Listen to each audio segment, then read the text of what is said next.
Vamos abrir nossas Bíblias em Efésios capítulo 6, versículo 12. Efésios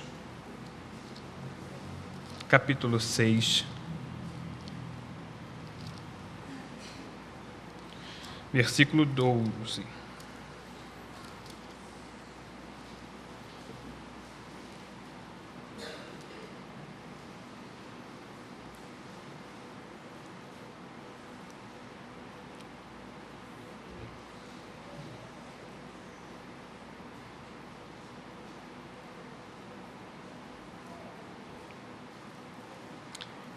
Diz assim a palavra do Senhor: porque não temos que lutar contra a carne e o sangue, mas sim contra os principados, contra as potestades, contra os príncipes das trevas deste século, contra as hostes espirituais da maldade nos lugares celestiais. Esse texto, o apóstolo Paulo, escrevendo aos Efésios, nos mostra que vida cristã é campo de batalha. Portanto, existe sim uma batalha.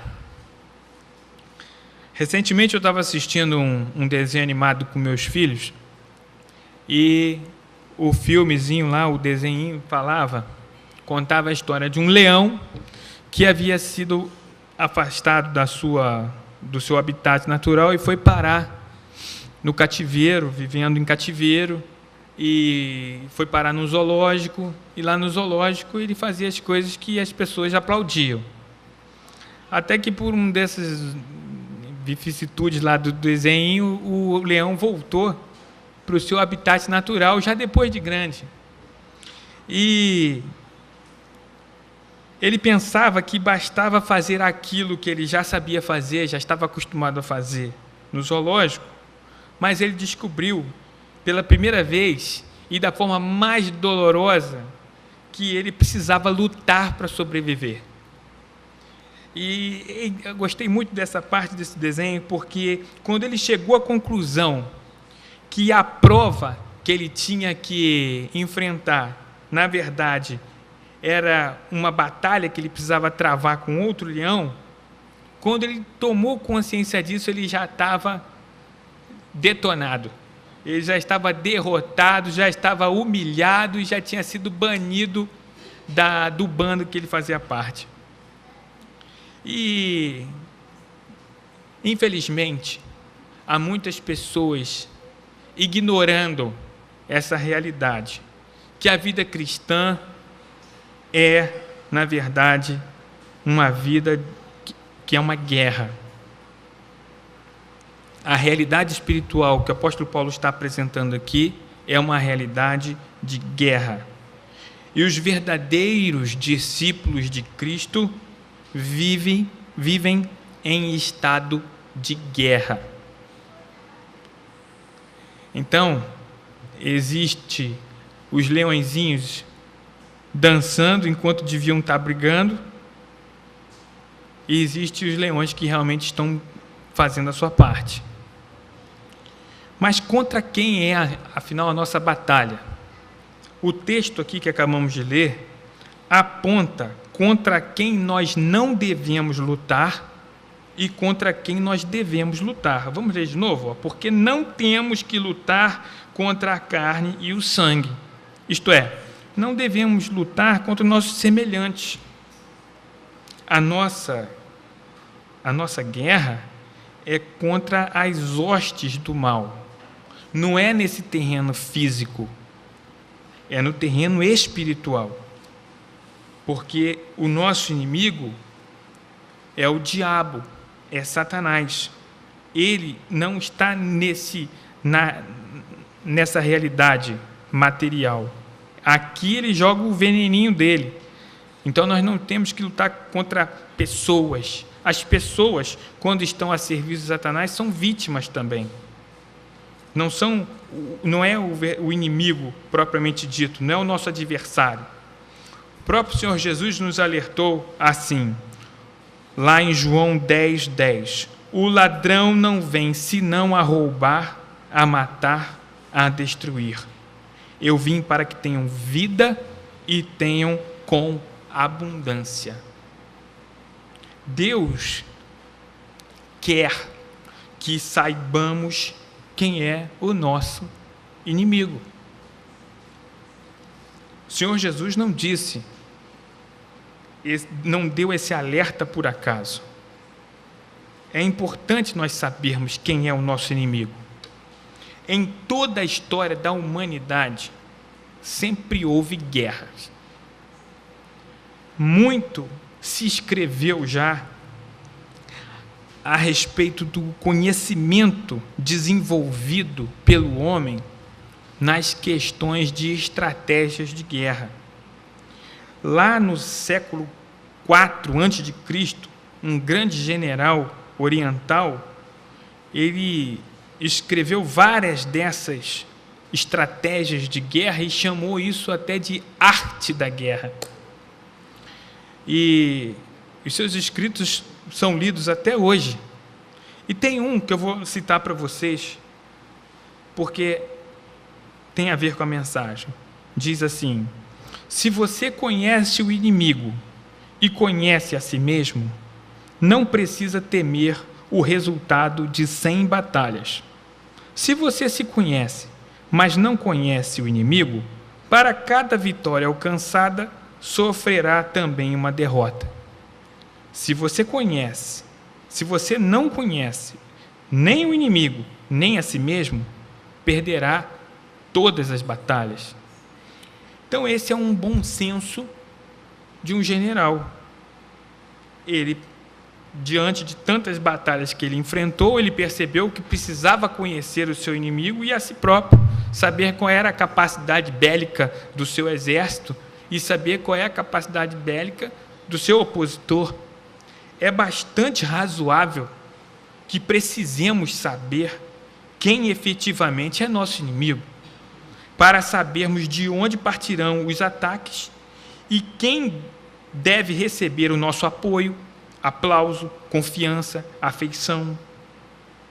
Porque hoje, a pessoa que não está atenta para isso, está abraçando o inimigo, está trazendo o inimigo para dentro de casa, está alimentando o inimigo, está fazendo gracejos com o inimigo, está se colocando lado a lado com o inimigo e não está percebendo, porque desconhece aonde ele atua, quem ele é. O nosso inimigo estava lá no Éden, buscando frustrar os planos do Criador.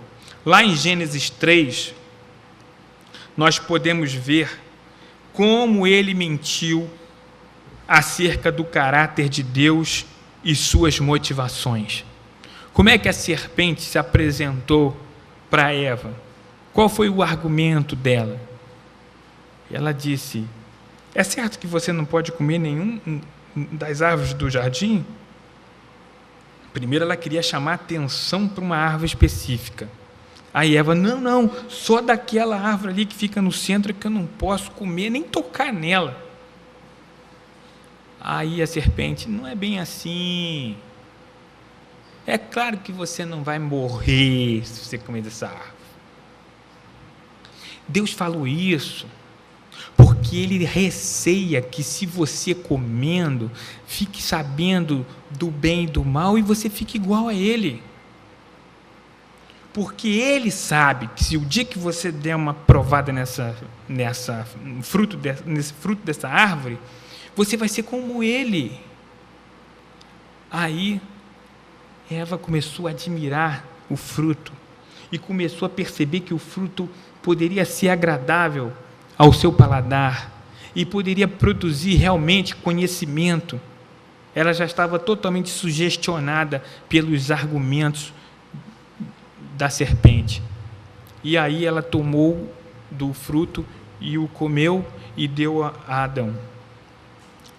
Assim, nosso inimigo buscou frustrar os planos da criação, plantou a desconfiança e a incredulidade no coração do homem.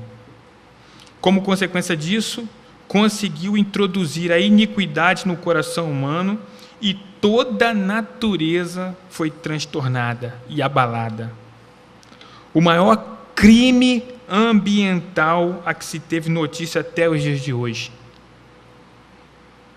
Hoje a gente está vendo aí as notícias terríveis de um crime ambiental contra a vida humana, mas o crime que Satanás realizou no Éden, ele conseguiu agravar toda a criação de Deus. O homem passou a morrer física e espiritualmente, e até a natureza ficou comprometida. Vamos ver isso lá em Romanos 3, 22 e 23. A palavra de Deus diz, em Romanos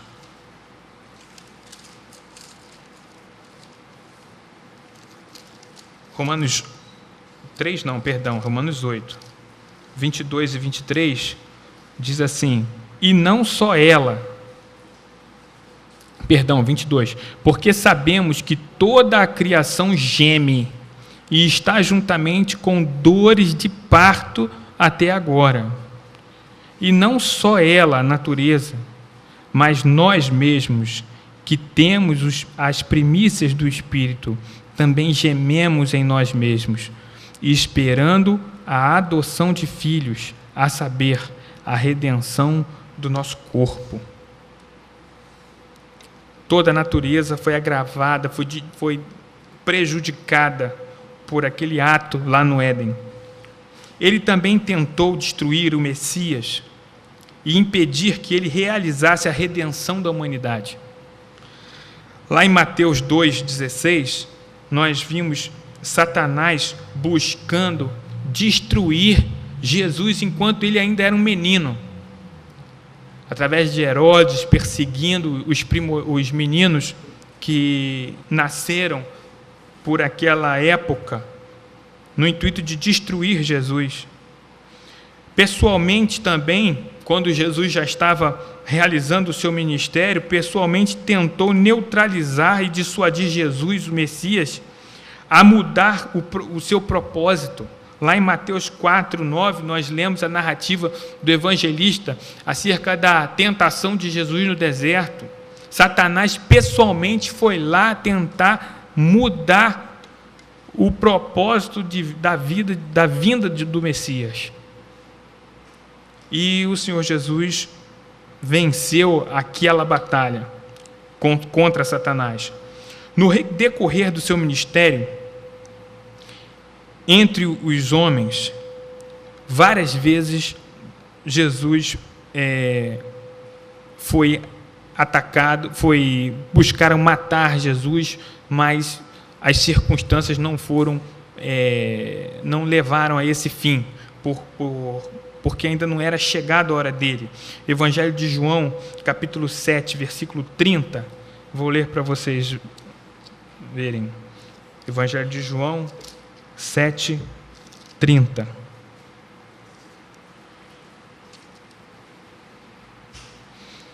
Procuravam, pois, prendê-lo, mas ninguém lançou mão dele, porque ainda não era chegada a sua hora. E ainda, João 8, 20. Estas palavras disse Jesus no lugar do tesouro, ensinando no templo, e ninguém o prendeu, porque ainda não era chegada a sua hora. Então, Deus controlando a história, embora a motivação de homens usados por Satanás fosse de conter a ação de Jesus, Jesus também conseguiu suplantar os esforços de Satanás em represar as ações do Messias. Ele também semeava mentiras, Satanás semeava mentiras e incredulidades acerca de Jesus. Vou ler para vocês uma narrativa aqui do Evangelho de João. Olha como Satanás plantava a cegueira no coração dos ouvintes do Senhor Jesus. João 8, de 32, eu vou ler do 32 a 49. E conhecereis a verdade, isso é um discurso de Jesus, e vamos ver a reação dos seus ouvintes. E conhecereis a verdade vos libertará. E responderam-lhe: somos descendência de Abraão, e nunca servimos a ninguém. Como dizeis, tu sereis livres? Respondeu-lhes Jesus: em verdade vos digo, que todo aquele que comete pecado é escravo do pecado. Ora, o escravo não fica para sempre em casa, o filho fica para sempre. Se, pois, o filho vos libertar, verdadeiramente sereis livres. Bem sei que sois descendências de Abraão, contudo, procurais matar-me, porque a minha palavra não entra em vós.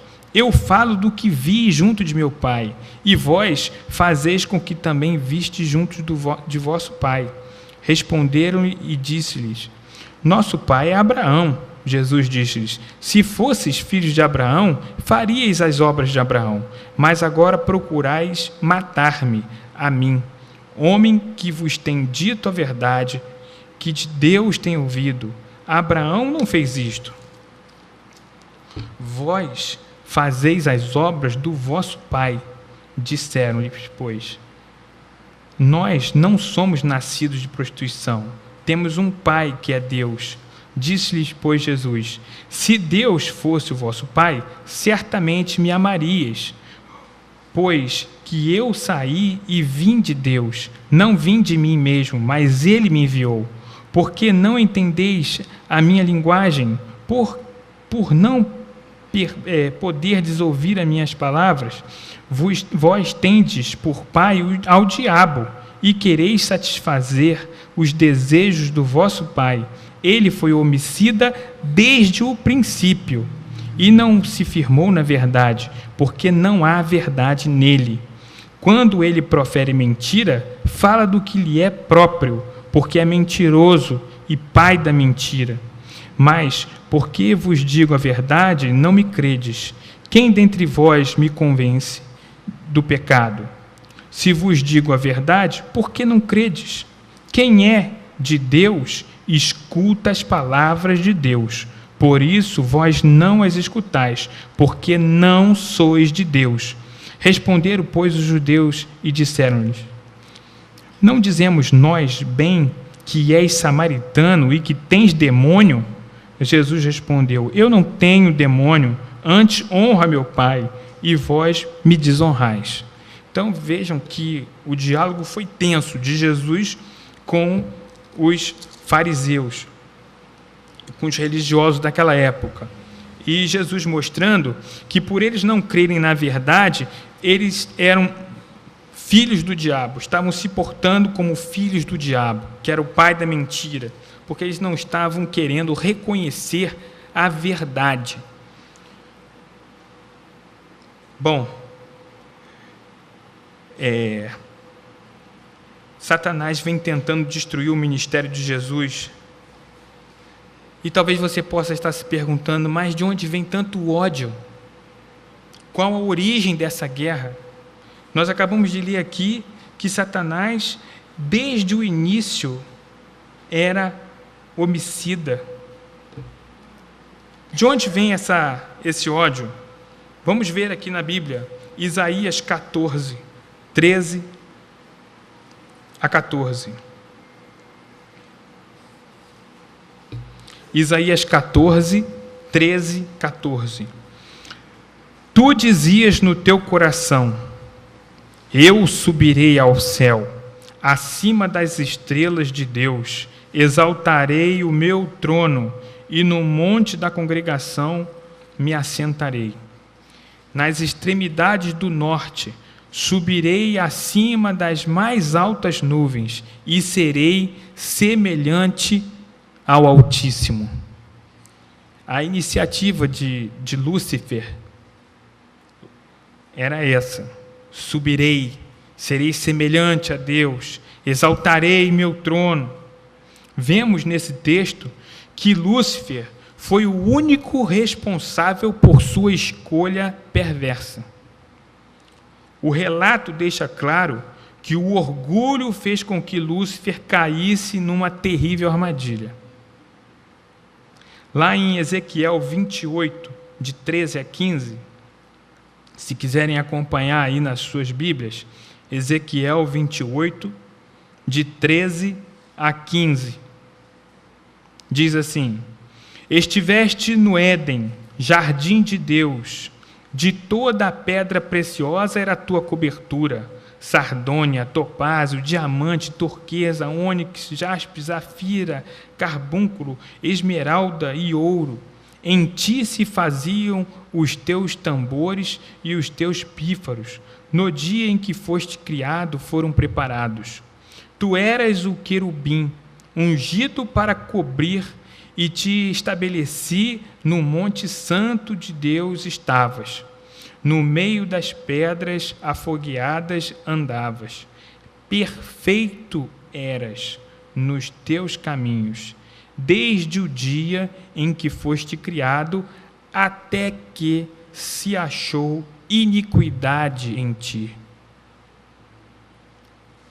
E ainda, os versículos 17 e 18. Elevou-se o teu coração por causa da tua formosura, corrompeste a tua sabedoria por causa do teu resplendor. Lancei-te por terra, diante dos reis te pus, para que te contemplem. Pela multidão das tuas iniquidades, pela injustiça do teu comércio, profanaste os teus santuários. Eu, pois, fiz sair do meio de ti um fogo, que te consumiu e te reduziu a cinzas sobre a terra, aos olhos de todos os que te contemplam. É importante, então, enfatizar que Deus não pode ser responsabilizado de modo algum pela hostilidade de Lúcifer, porque ele foi feito perfeito, até que se achou iniquidade, como lemos aqui no versículo 15 de Ezequiel 28, até que se achou iniquidade nele. Satanás, meus queridos, não está sozinho nessa guerra. Ele conta com um exército de anjos caídos que se tornaram demônios, formando castas. Lá em Marcos, capítulo 9, 17 a 29, nós vemos Jesus expulsando demônio de um homem, de um jovem, que os discípulos não conseguiram expulsá-lo. Os discípulos de Jesus não conseguiram expulsar o demônio daquele jovem, somente Jesus conseguiu, e afirmou para os seus discípulos que somente com jejum e oração seria possível expulsar aquela casta de demônios. Em Lucas 8, 26 a 36, nós vemos lá o evangelista narrando um momento em que o Senhor Jesus chegou em Gadara e encontrou um homem endemoniado, e quando Jesus se aproximou, aquele homem, num momento de lucidez, se joga aos pés de Jesus, clamando por socorro, né? E Jesus entendeu, expulsou os demônios daquele homem, e eram muitos. Eram tantos que havia uma manada de porcos pastando próximo, e a negociação dos demônios que não queriam sair daquele homem foi que eles ao menos fossem parar nos porcos. E Jesus permitiu que assim ocorresse. E toda aquela manada se jogou do precipício e caiu no mar que havia após esse precipício. E morreram todos os 2.000 porcos, cerca de 2.000 porcos. Assim, foi uma legião inteira de demônios que estava dentro de um único homem. E houve grande espanto naquele lugar. Então, vemos nesse episódio que os demônios, assim como Satanás, só têm um objetivo: roubar, matar e destruir. O inimigo de nossas almas só quer roubar, matar e destruir, como Jesus bem nos afirmou. O inimigo, portanto, é uma ameaça real. não pode ser ignorado. É necessário preparação para enfrentá-lo. Vamos voltar ao texto inicial que nós lemos? Vamos voltar a Efésios capítulo 6, porque lá o apóstolo Paulo nos dá instruções acerca disso. Efésios capítulo 6, vamos ler agora de 13 a 18.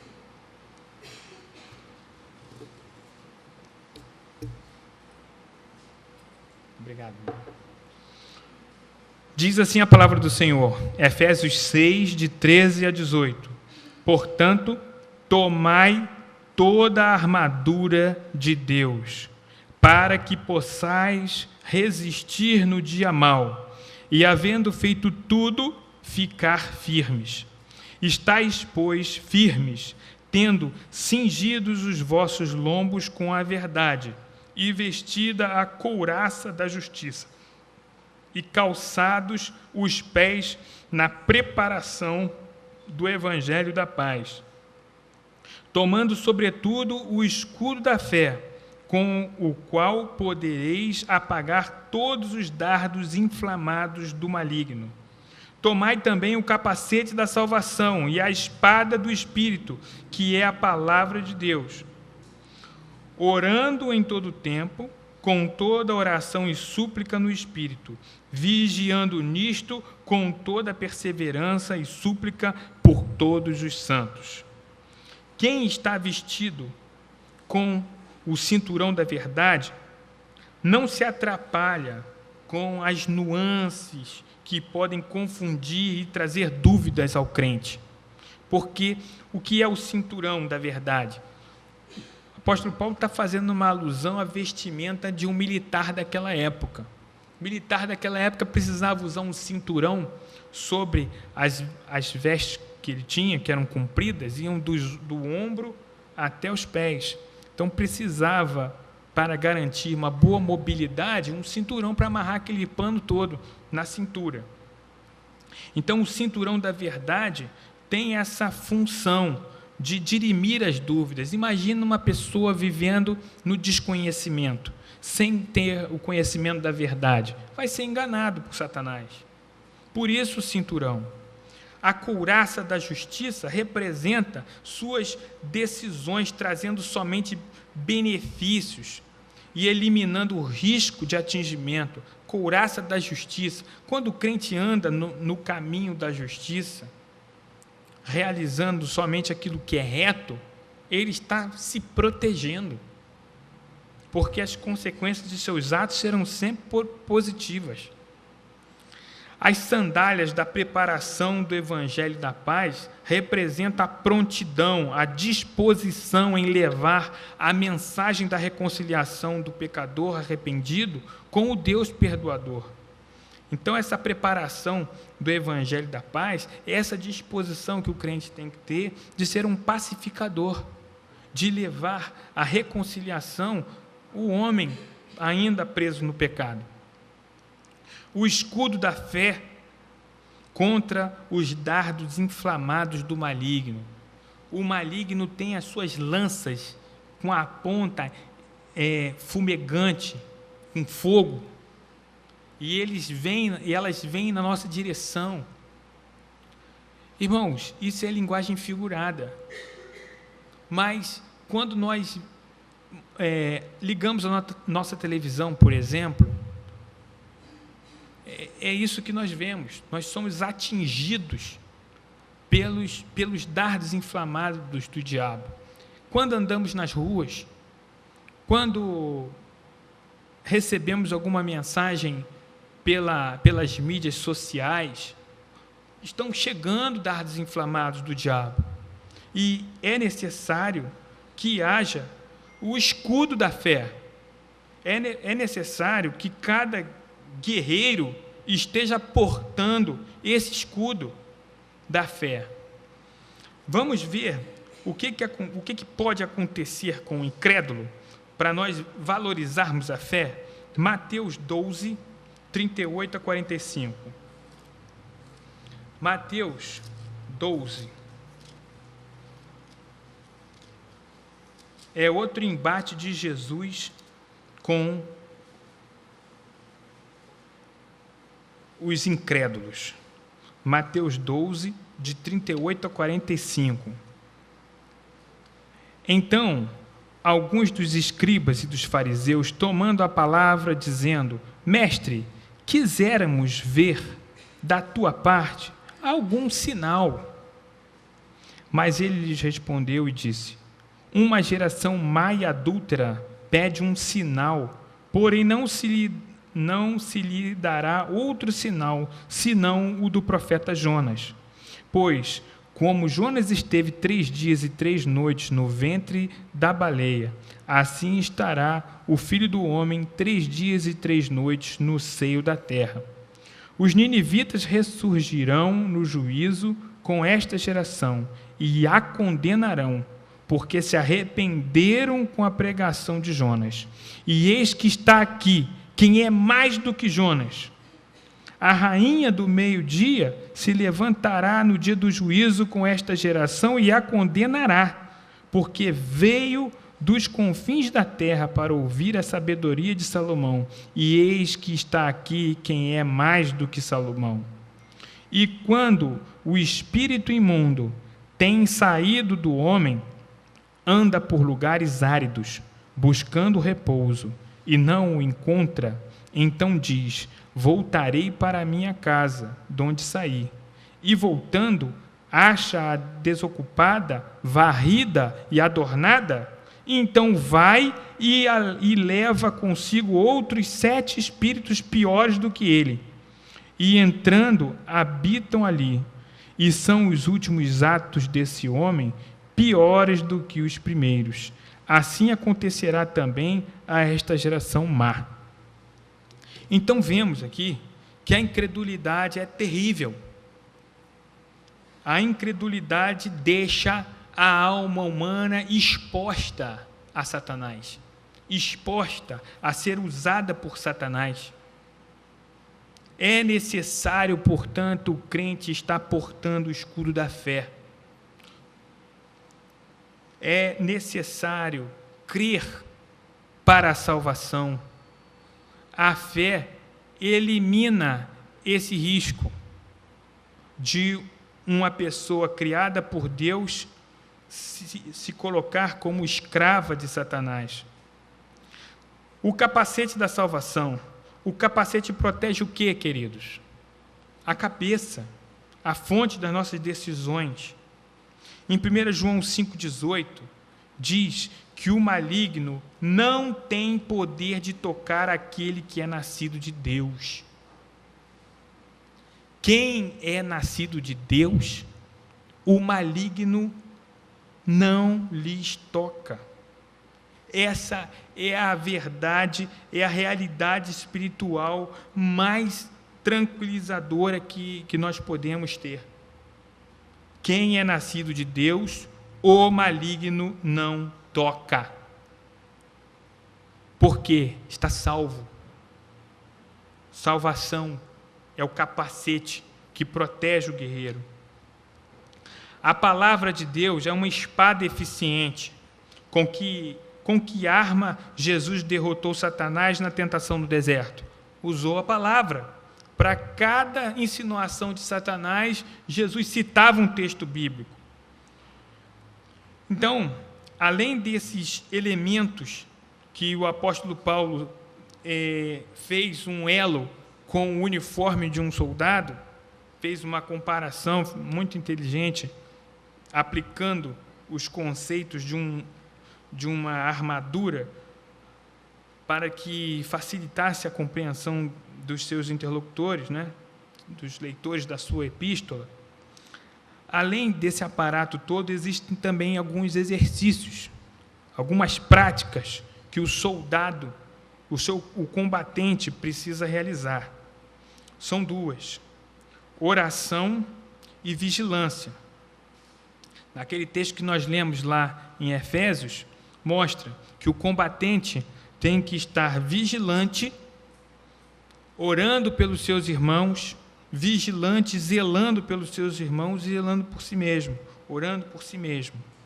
precisamos, irmãos, saber que, ainda que a guerra não tenha acabado, a vitória já foi conquistada por Jesus. Isso é muito importante.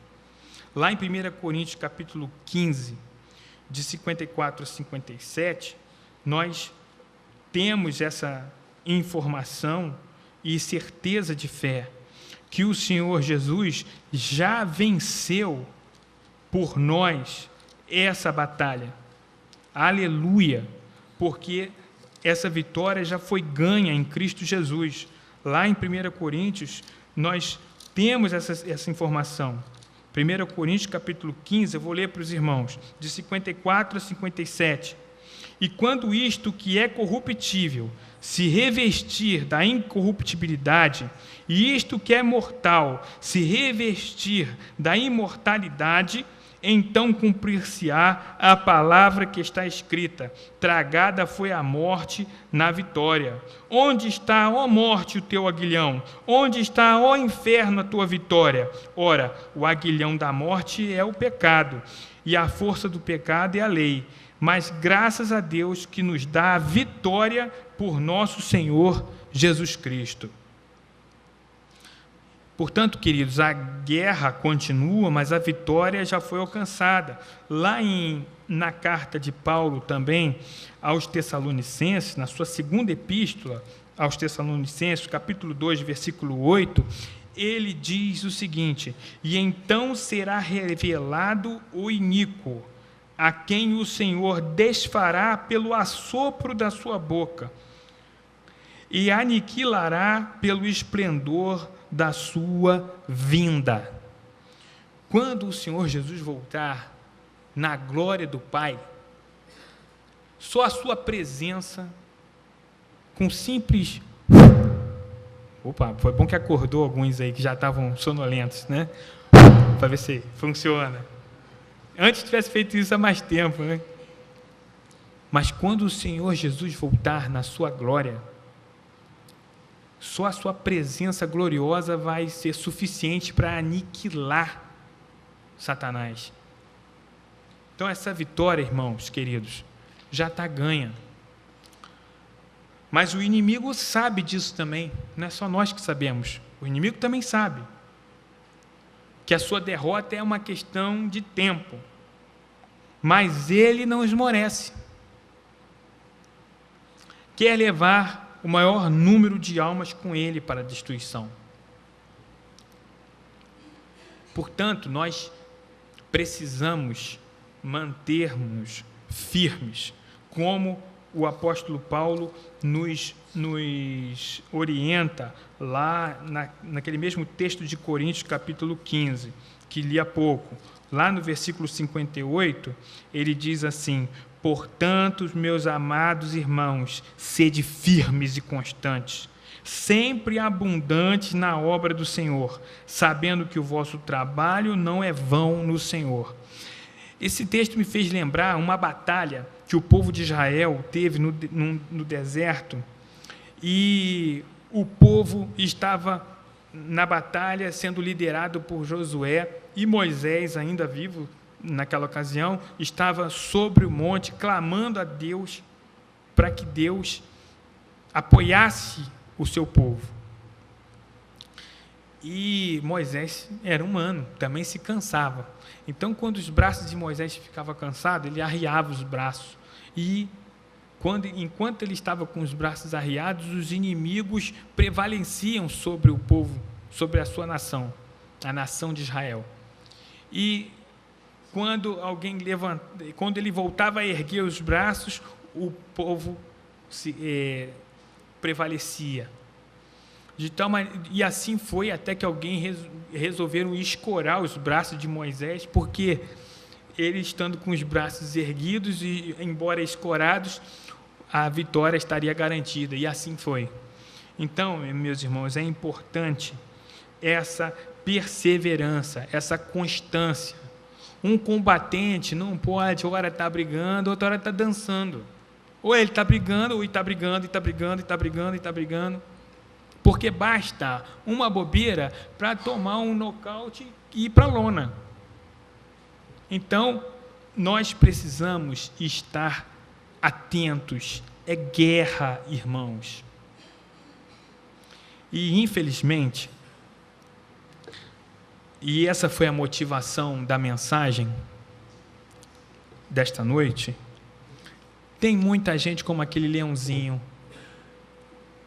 totalmente desatento a essa realidade espiritual, brincando com coisas que não sabe, desobedecendo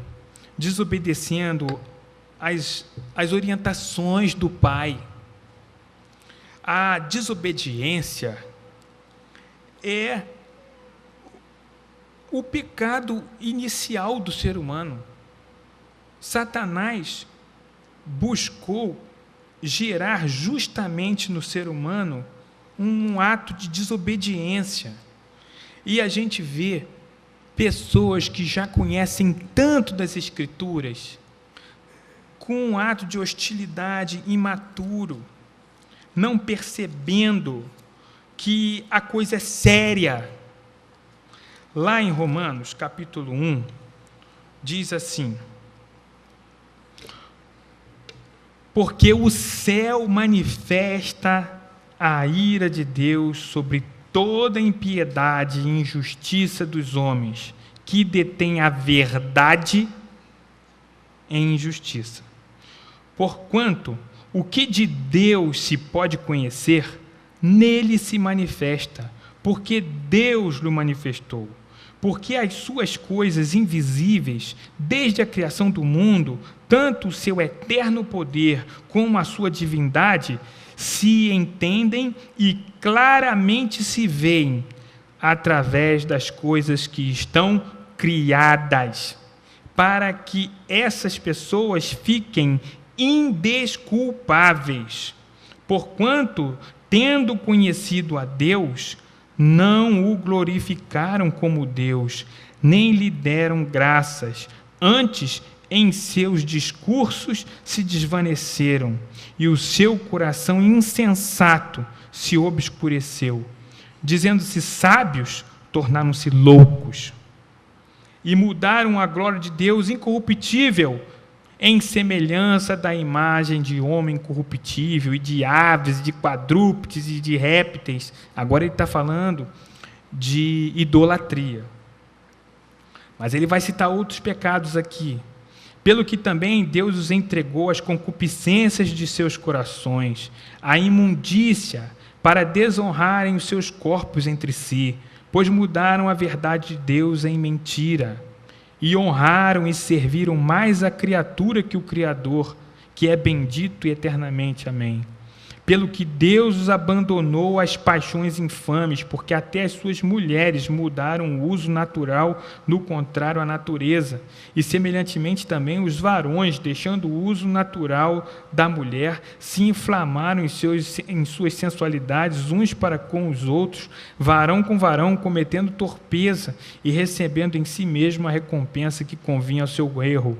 Está falando de quê? De homossexualismo. E como eles se não importaram de ter conhecimento de Deus, assim Deus os entregou a um sentimento perverso, para fazerem coisas que não convêm, estando cheios de iniquidade, prostituição, malícia, avareza, maldade, cheios de inveja, homicídio, contenda, engano, malignidade, sendo murmuradores, detratores, aborrecedores de Deus, injuriadores, soberbos, presunçosos, inventores de males, desobedientes aos pais e às mães, tolos, infiéis nos contratos, sem afeição natural. Eu acho interessante esse sem afeição natural. É aquela pessoa antipática, aquela pessoa que não tem interesse nenhum em falar com ninguém, aquela pessoa que você fala assim, bom dia, sem afeição natural, irreconciliáveis, sem misericórdia, os quais, conhecendo, olha que coisa grave, os quais, conhecendo a justiça de Deus, não somente as fazem, mas também consentem aos que as fazem. Então, quer dizer, conhecendo a justiça de Deus, tem a opção de serem assim.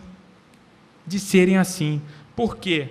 Porque não entendem que o inimigo está dominando seus corações e futuramente vai tragar a alma. Vai tragar a alma. Então, meus irmãos queridos, estejam atentos de que estamos num campo de batalha e nós temos que lutar contra essas hostes espirituais da maldade. Quando estamos cientes disso, nossas condutas com os nossos familiares, quando estamos cientes disso, nossa conduta com nossos colegas de trabalho, nossa conduta com quem quer que seja, tem que estar percebendo essa realidade e assim nossa conduta vai ser focada nos propósitos de Deus. Né? Que o Senhor, nosso Deus, nos ajude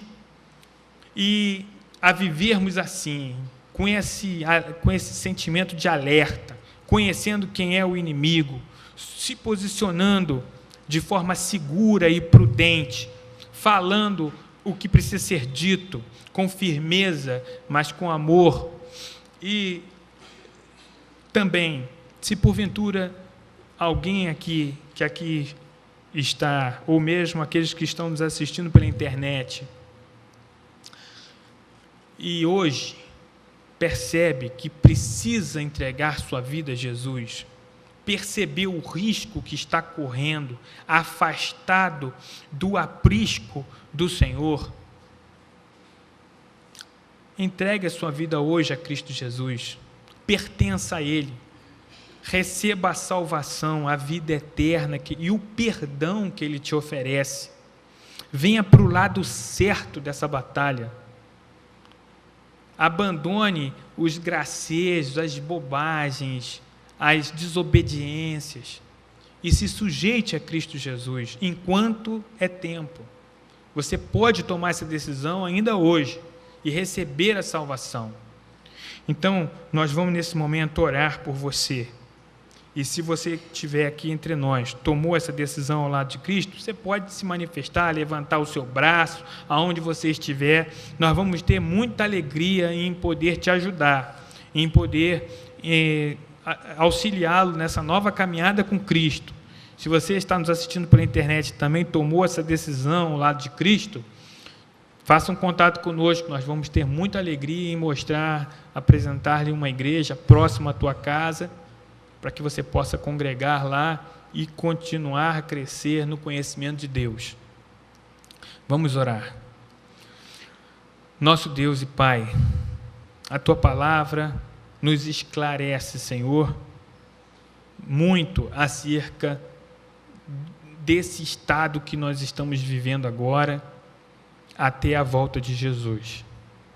Ó Senhor Deus, muito obrigado, porque a Tua palavra atravessou séculos e séculos e chegou a nós pura, fiel e capaz de produzir seus efeitos. E hoje ela foi pregada, Senhor Deus, e nós pedimos que ela continue a produzir seus efeitos nos corações daqueles que a ouviram, Senhor Deus, de tal maneira que haja conversão, de tal maneira que haja consagração de vida a Cristo Jesus, Senhor Deus. Nós pedimos isso humildemente, confiados na mediação do Senhor Jesus.